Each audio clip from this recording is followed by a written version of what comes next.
Are you interested in using olive leaves? Then you have come to the right video.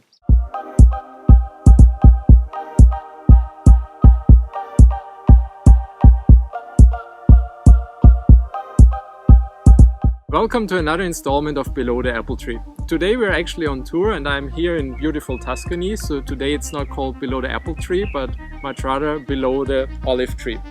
Today I want to also talk to you about the olive tree, in particular which things you can eat from it. Most of you probably know the olive. There is of course the green or the black one, and then all of you probably know olive oil. But what many people don't know is that you also can use the leaf of this beautiful tree. I have some here.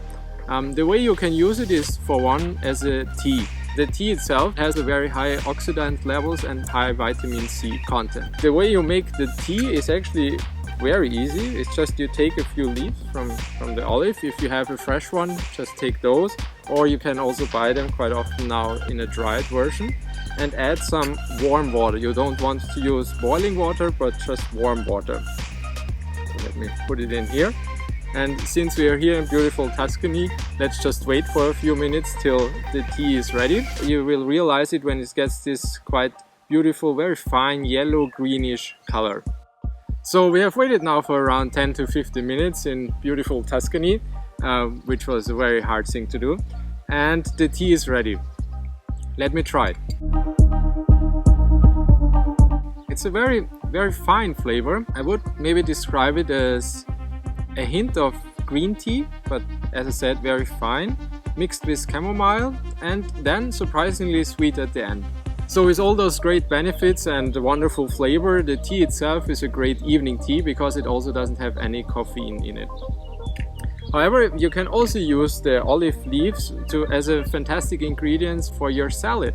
I just tried it actually today. Just take the leaves as a whole, or if you want to cut them into very fine pieces and sprinkle them over the salad. They give a very tasty note. It tastes exactly like the olive oil you get around here, which has a very grassy green taste, but is also quite spicy towards the back of your mouth. It's a really fantastic flavor and you will surprise all your guests with this very different note in it. If you want to learn more about the flavor of trees or how to use them in your cooking, follow me on this channel, subscribe below and like this video, and then of course you can also read my book, The Flavor of Wood.